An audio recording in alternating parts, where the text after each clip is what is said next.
Olá pessoal, nós faremos agora a correção do Exame Nacional de Acesso ao Prof.GEL, realizado em 2023, para a turma que iniciaria em 2024.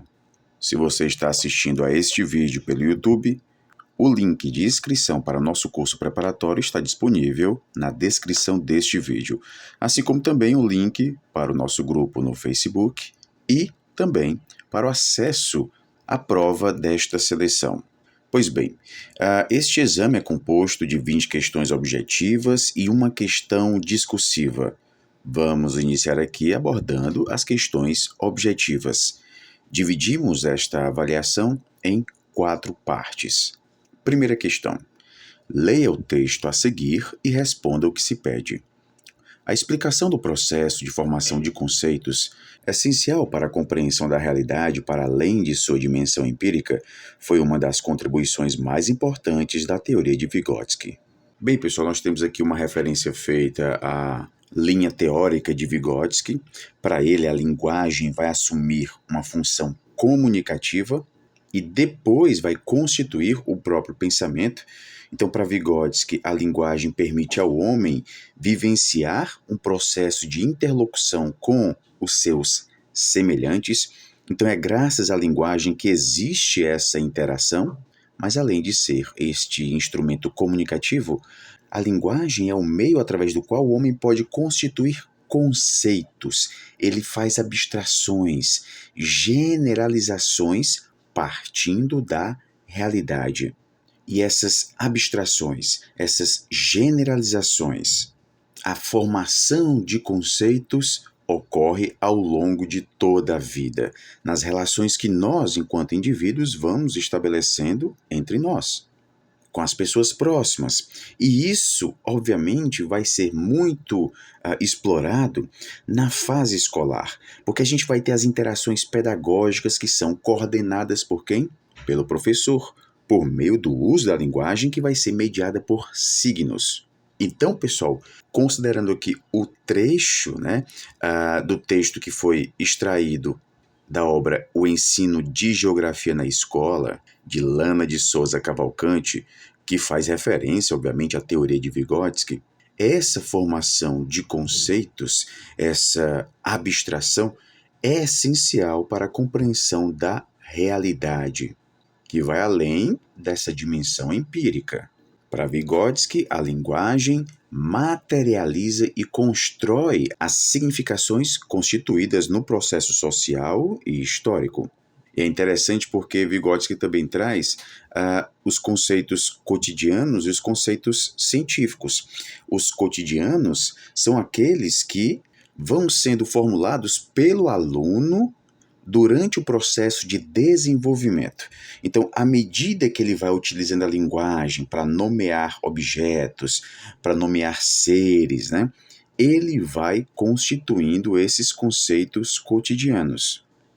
Por exemplo, numa fase anterior à vida escolar da criança, ela pode utilizar um conceito como o conceito de carro sem conseguir definir esse conceito. Então, se a gente perguntar o que é um carro, ela não vai conseguir chegar a uma definição, mas ela vai nos responder, na maioria das vezes, sobre a questão funcional do carro.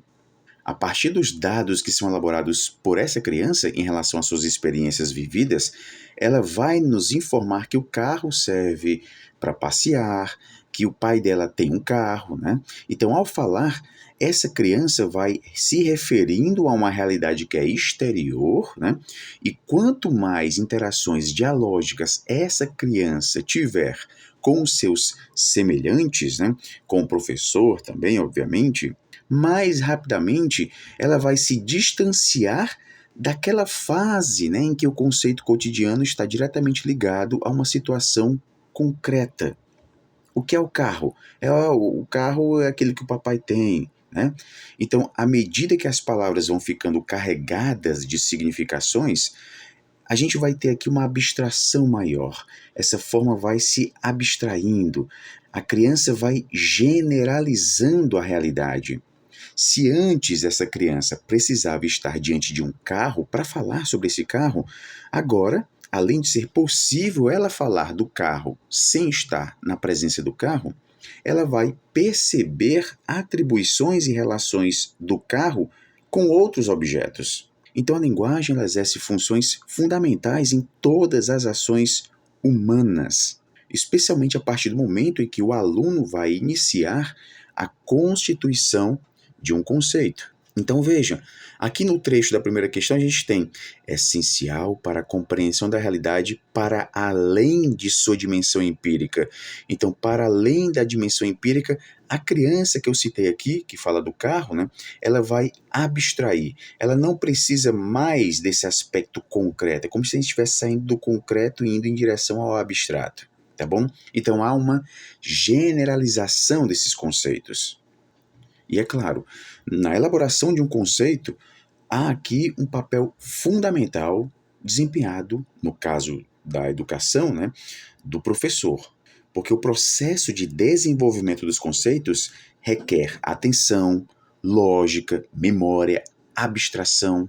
Ok, pessoal? Então, o aluno ele vai entrar em contato com os conceitos científicos normalmente a partir da fase escolar, que é quando, de forma planejada e intencional, vai se iniciar a aprendizagem sistematizada, ok?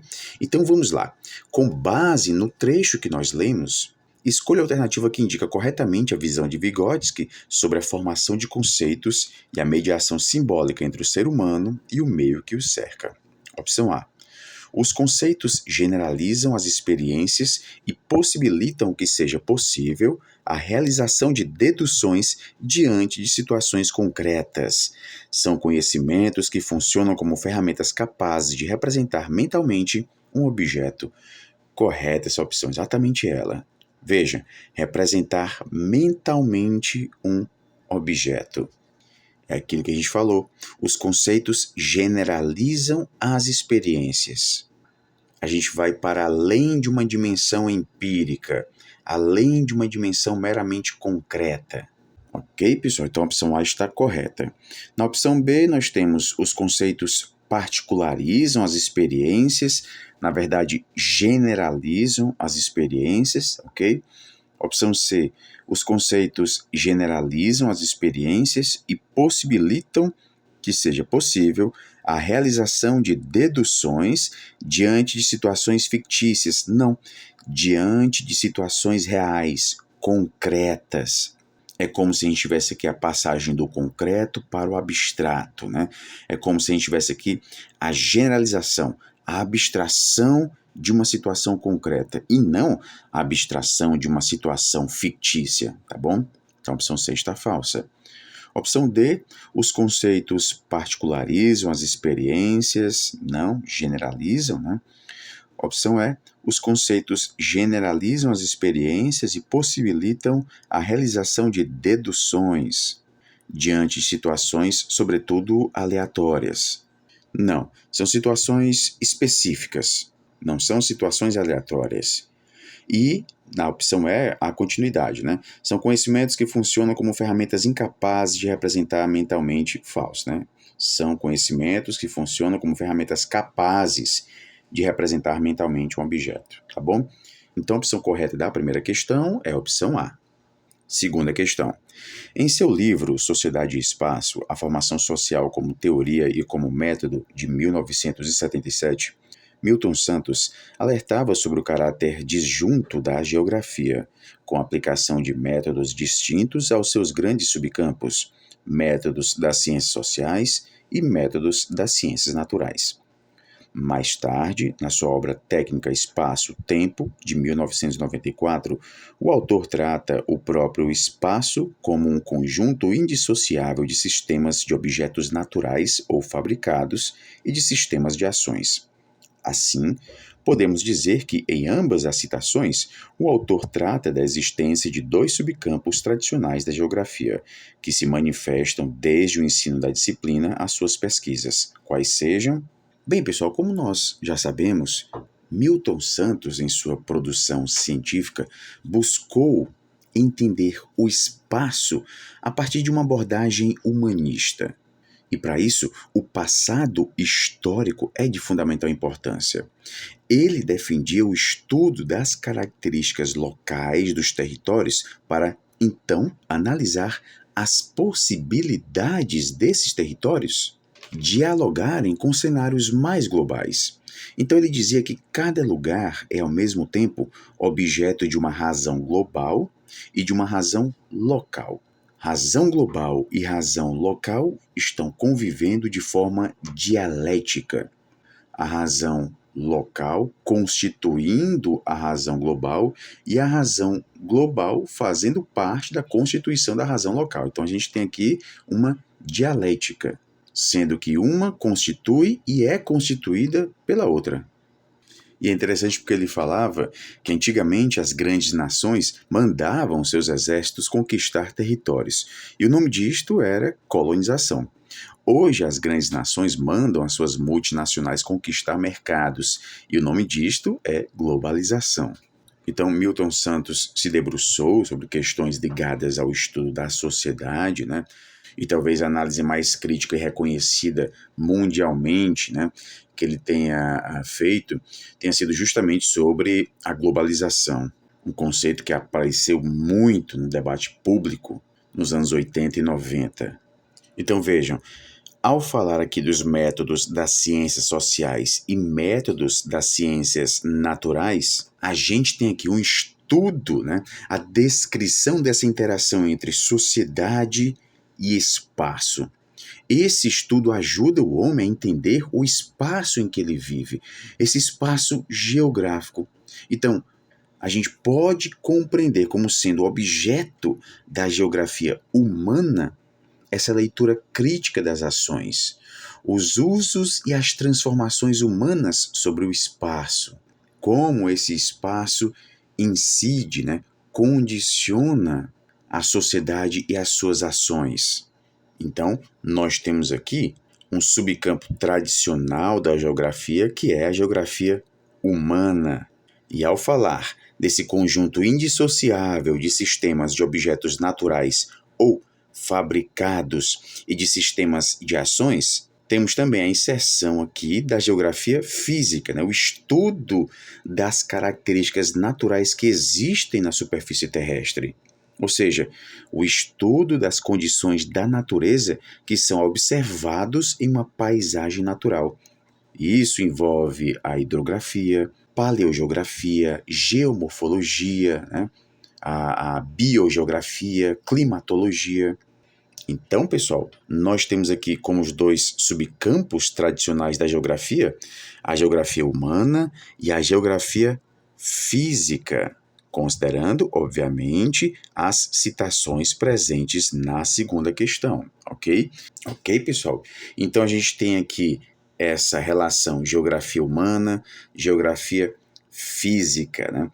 O espaço geográfico vai ser a referência constante para o desenvolvimento do sistema lógico que foi proposto por Milton Santos.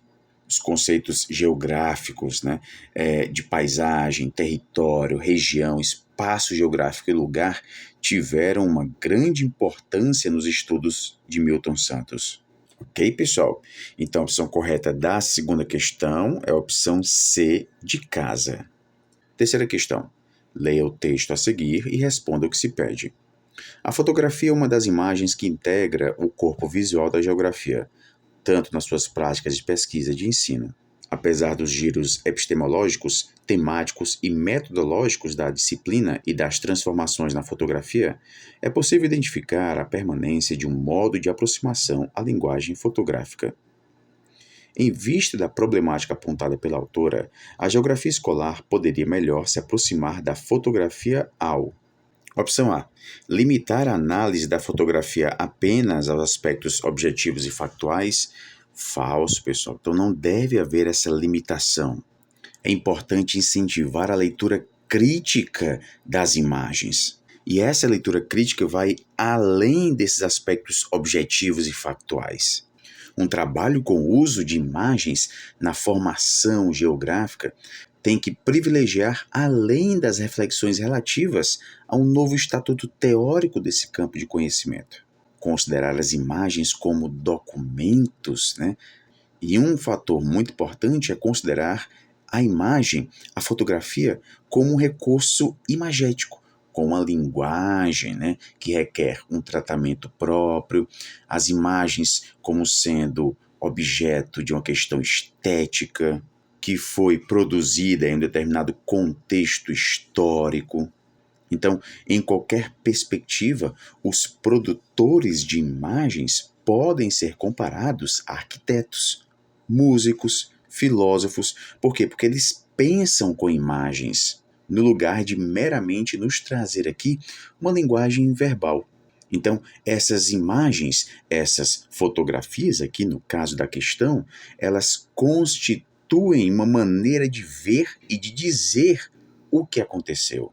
Então, a autora destaca que, a partir da geografia, cabe aos professores ensaiar formas com os alunos, né, formas de ressignificar as fotografias. E, obviamente, esta ressignificação não deve estar limitada à literalidade da própria imagem. Ou seja, não deve aqui se limitar aos aspectos objetivos e factuais. É como se a gente estivesse experimentando a existência de outros modos de traduzir uma fotografia, ok? Na opção B, nós temos ignorar a importância da geografia na compreensão da paisagem geográfica, falso, né?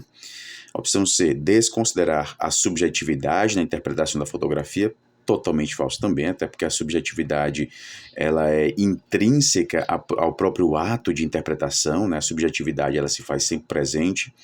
Opção D, realizar uma abordagem que vai além da literalidade, ok, isso está inclusive óbvio, né, no próprio título do texto, né, além da literalidade, considerando a composição, estética e contexto da imagem, ok, exatamente esta opção a ser marcada. A opção E, excluir a fotografia do corpo visual da geografia, totalmente falso. Então a opção correta da terceira questão é a opção D de dado. Quarta questão. Leia o trecho a seguir e responda ao que se pede. Reconhecemos que o pensamento espacial pode ser potencializado a partir do desenvolvimento de atividades e propostas escolares vinculadas à utilização da linguagem cartográfica nas aulas de geografia, desde os anos iniciais do ensino fundamental até o ensino médio, contribuindo para construir uma prática geográfica na educação básica.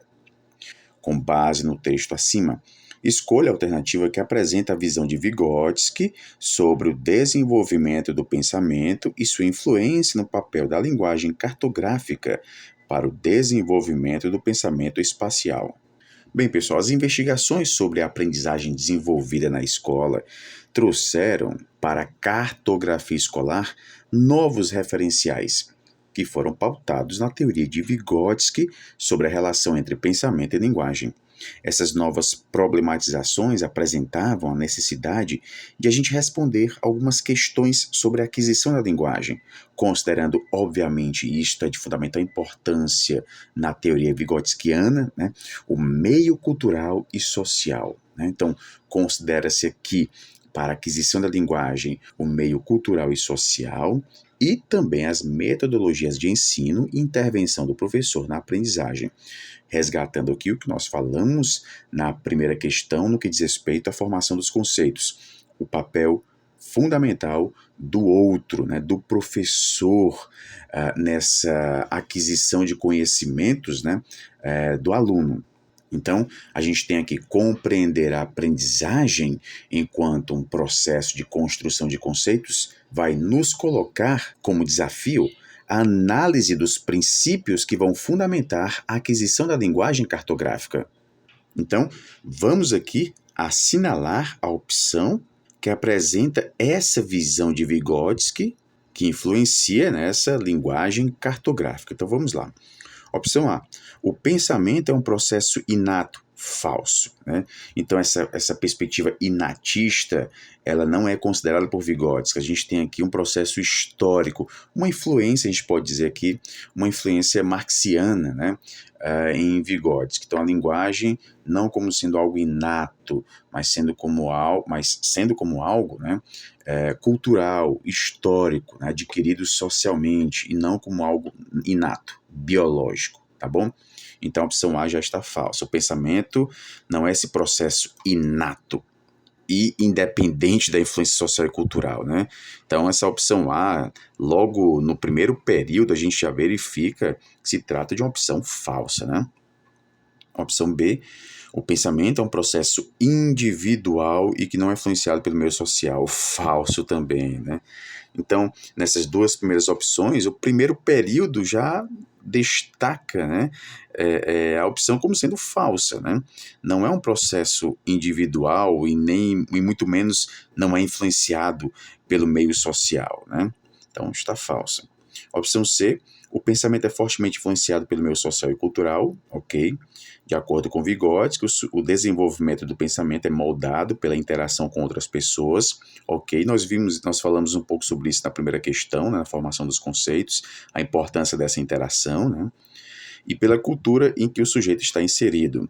Nesse sentido, a linguagem cartográfica desempenha um papel fundamental na formação do pensamento espacial, permitindo a compreensão da complexidade do espaço geográfico. Correta essa opção. A reflexão crítica sobre um campo, né, como a cartografia escolar, vai demandar esse constante diálogo entre o real e a ideia do real, ou seja, o desenvolvimento de pesquisas que tenham respaldo nessa unidade de teoria e prática. Desenvolver metodologias que possibilitem a ampliação desse conhecimento espacial é de fundamental importância para a aprendizagem das noções básicas de localização e de representação, né? Isso porque as crianças ampliam os seus modos de pensar o espaço na escola. Então, essa ampliação dos seus modos de pensar que ocorrem na escola surge quando as atividades sistematizadas dialogam com o desenvolvimento infantil. Então, pessoal, só retomando o que nós falamos aqui, a aprendizagem de novos conceitos ocorre na interação entre sujeitos. Essa aprendizagem é mediada pela fala ou pelas palavras que têm significado e sentido, dependendo do contexto. Essas palavras guardam em si uma historicidade. Elas não surgem do nada, não são o resultado de um processo natural. Ok, pessoal? Então, Vygotsky, ele toma a abordagem histórico-social do psiquismo e considera a história como primordial para o desenvolvimento humano. É por isso que a teoria dele está baseada, né, e eu falei aqui, no materialismo histórico. Por isso que a gente tem essa denominação, histórico-cultural. Ok, pessoal? No campo da cartografia escolar, o foco está na aquisição da linguagem. E nesse ponto específico, a teoria histórico-cultural vai nos fornecer um instrumental muito importante para desenvolver referenciais teórico-metodológicos. A linguagem é um fator essencial para a aprendizagem. Até porque é por onde se dá a comunicação, a enunciação, a compreensão, né? Então, pessoal, a opção correta da quarta questão é a opção C, de casa. Na opção D, a gente tem o pensamento é um processo puramente verbal e não está relacionado com a interação social. Falso, né? Então, a opção correta da quarta questão é a opção C, de casa. A opção E, nós temos o pensamento é um processo que ocorre independentemente da influência social. Totalmente falso. A gente não pode falar, a gente não pode deixar de lado a questão social quando a gente está falando de Vygotsky, de teoria vygotskiana, tá bom? Então, a opção correta da quarta questão é a opção C, de casa. Quinta questão. No contexto do ensino de geografia, tem ganhado relevância as reflexões sobre os modos e as potencialidades de abordar a linguagem cartográfica para além dos conteúdos da cartografia e dos aspectos formais do mapa, o que Seemann problematiza como dimensão cultural da cartografia escolar. Acerca dessa perspectiva, assinale a alternativa correta. Uma expressão aqui muito importante para essa questão é dimensão cultural da cartografia escolar. Bem, pessoal, na cartografia escolar, a linguagem ela é mediadora da construção do conhecimento espacial, Esse conhecimento se realiza em nosso próprio cotidiano, né? No entanto, o cotidiano pode proporcionar ideias e visões cristalizadas sobre os fatos que demandam um olhar cuidadoso e novas leituras. E é aqui que surge a escola. É um dos ambientes capazes de criar novas leituras sobre a realidade, rompendo com visões cristalizadas, né? Mostrando uma outra realidade.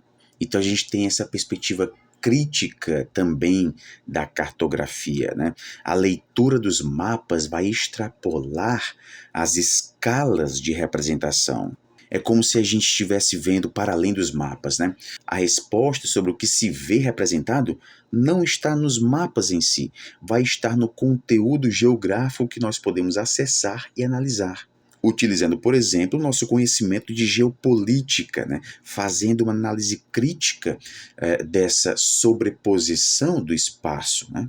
Então, nas aulas de geografia, a gente aprende a compreender os mapas para além de suas representações. A gente vai ter uma leitura ampliada, né? Uma leitura gráfica ampliada dessas legendas, das coordenadas. Então, o pensamento espacial ele é ampliado por meio dos conceitos geográficos, como os conceitos de território, né? Conceitos espaciais. Esse pensamento é ampliado pelas representações cartográficas. O ambiente escolar permite o acesso ao estudo de forma contextualizada e adequada à realidade da criança ou do jovem, ok? A experiência e as concepções que elas trazem devem ser consideradas na sala de aula. E, obviamente, isto se reflete na cartografia escolar, tá bom? Então, vamos aqui às opções. Acerca dessa perspectiva, assinale a alternativa correta. Opção A. Os processos de mapeamentos independem de seus contextos socioculturais. Está falso, né? Há essa interdependência dos contextos socioculturais, econômicos e políticos, ok? Opção B. As anamorfoses são mapas temáticos que pouco contribuem com a dimensão cultural da cartografia escolar. Falso, pessoal. Elas contribuem sim com essa dimensão cultural da cartografia escolar. Elas ajudam na leitura e interpretação de informações socioeconômicas, como, por exemplo, o produto interno bruto. Inclusive, isso está presente em uma habilidade da Base Nacional Comum Curricular, né? Comparar e classificar diferentes regiões do mundo com base em informações populacionais, econômicas e socioambientais representadas em mapas temáticos e com diferentes projeções cartográficas. Ok, pessoal? Então, os mapas em anamorfose são um tipo específico de mapa onde as áreas e valores de distâncias das localidades representadas vão variar em função do tema que está sendo representado. Não há aqui a utilização da métrica convencional. Os mapas em anamorfose com transformações geométricas são utilizados em praticamente todos os mapas geográficos elaborados de acordo com as regras da cartografia, sendo, portanto, de extrema importância para a análise espacial geográfica. Ok, pessoal? Então essa opção está falsa. A opção C, os mapas mentais, por serem constituídos de locais e informações que o estudante mapeador considera relevantes, favorecem que o mesmo, né, que o estudante, expresse seu conhecimento e atribua significados à linguagem cartográfica, contribuindo para a superação dos aspectos formais dos mapas. Correta essa opção.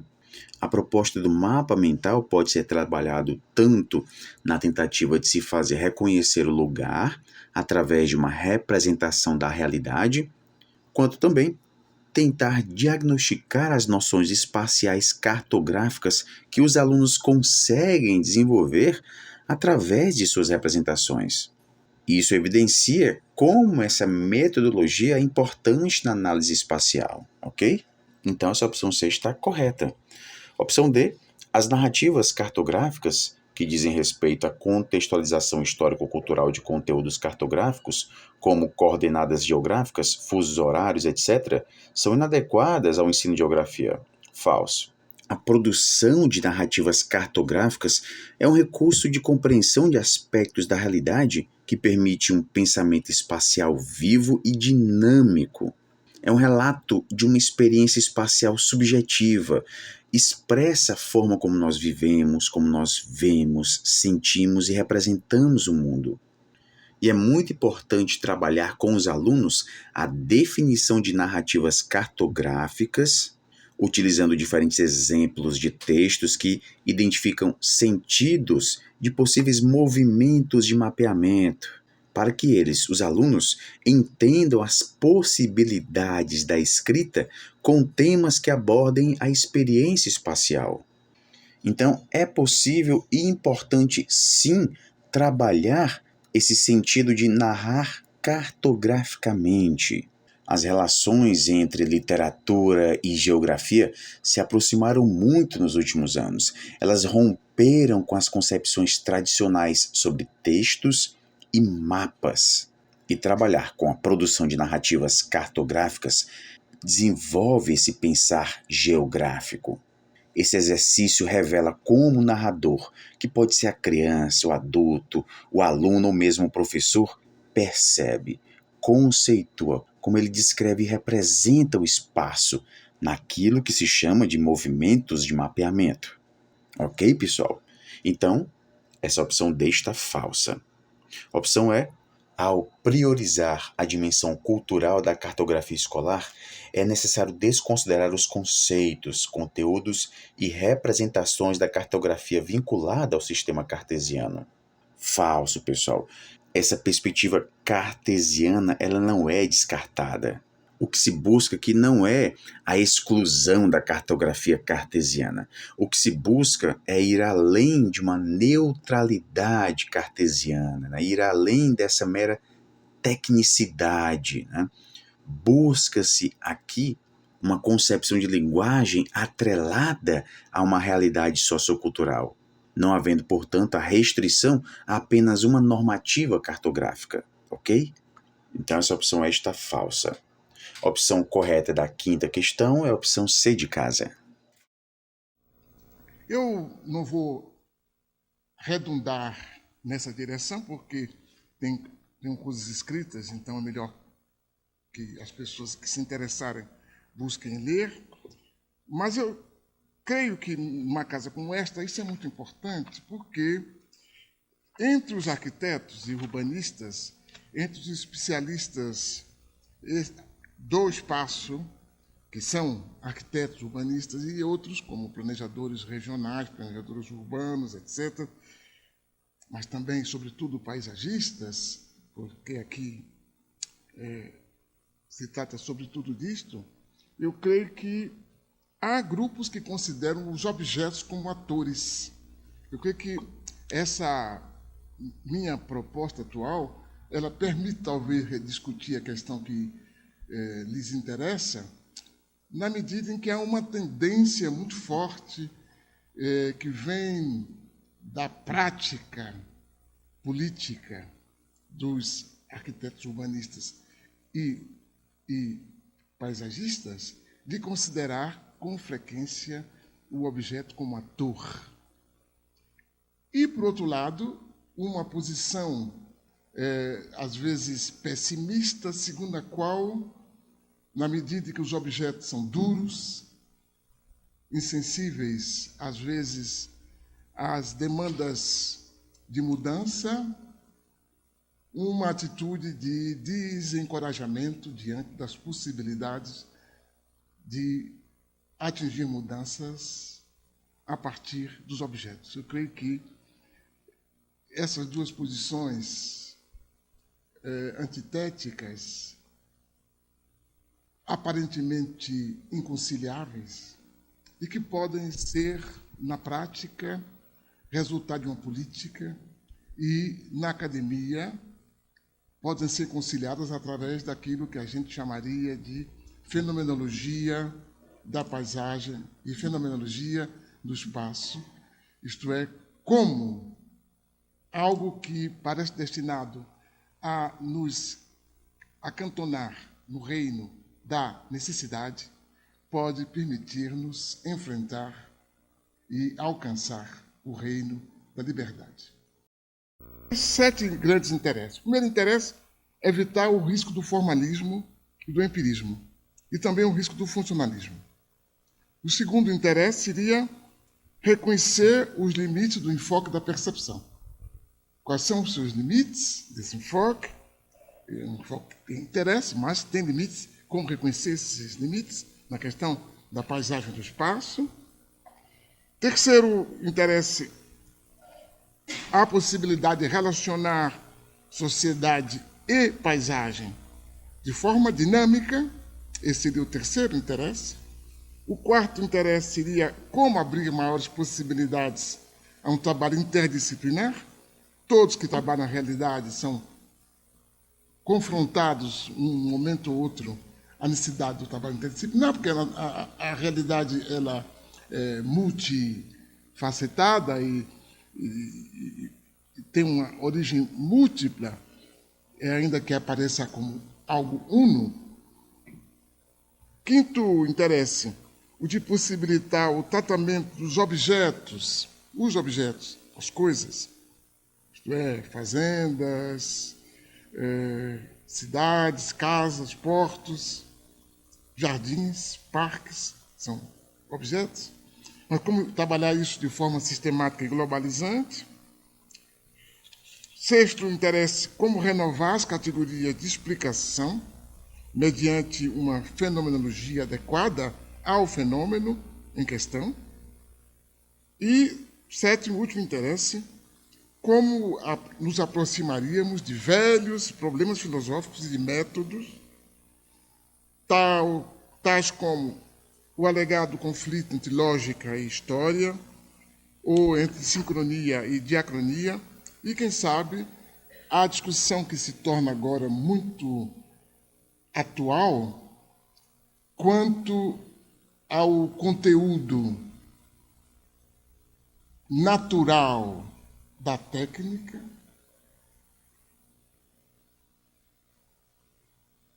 a aproximação que é cada vez mais feita na ciência do homem e nas ciências exatas e biológicas entre o natural e o técnico, e que pode ser, ao meu modo de ver, algo importante para a discussão que nos interessa e que interessa em particular aos paisagistas. Ora, a minha ideia é que a proposta que venho fazendo para o estudo do espaço como sistema de objetos e sistema de ações obrigatoriamente interrelacionados pode ajudar a fazer esse trabalho. Porque a paisagem, ela pode ser no máximo um todo de representação, mas ela não é a representação de um todo. A paisagem é, por definição, fragmentária. Ela é um fragmento. Ela é um fragmento tanto na sua percepção quanto na sua realidade. Na sua percepção. A paisagem é o que eu vejo. O que eu vejo que varia a circunferência, que não é a palavra correta, quer dizer, o meu horizonte, é mais adequada essa palavra, esse horizonte que varia da minha posição diante do conjunto de objetos que eu quero observar, se eu estou perto, se eu estou menos perto, se eu estou longe, se eu estou muito longe, se eu estou na mesma altura, se eu estou no terceiro andar, se eu estou no balão.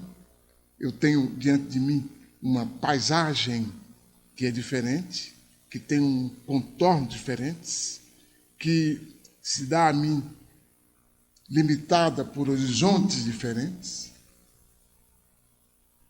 e que é um fragmento da realidade total. A paisagem é sempre fragmentária.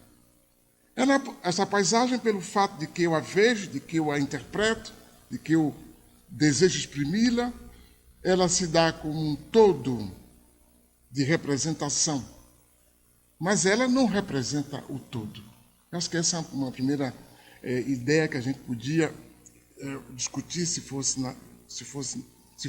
necessário. De toda maneira, a paisagem, ela nos traz uma totalidade já dada, quer dizer, uma totalidade que se cristalizou no momento anterior ao do nosso contato.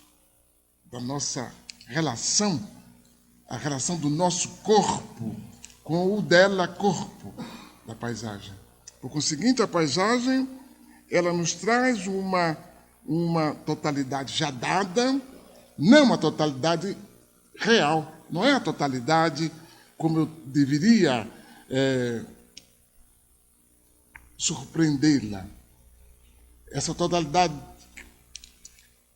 como eu deveria surpreendê-la, é que dá um valor sistêmico aos objetos da paisagem, que por conseguinte nos indica, quando nós decidimos alterar a paisagem, como ela se poderá comportar socialmente. Mas a paisagem não é essa totalidade viva, é uma totalidade morta. A paisagem, ela cristaliza um momento do passado, porque a paisagem não é ação. A paisagem é o agido, não é o ativo. E a totalidade é sempre o ativo, a ação, porque a totalidade é a atualidade. E a atualidade é a vida no presente. Presente. A paisagem, ela nos traz o presente passado.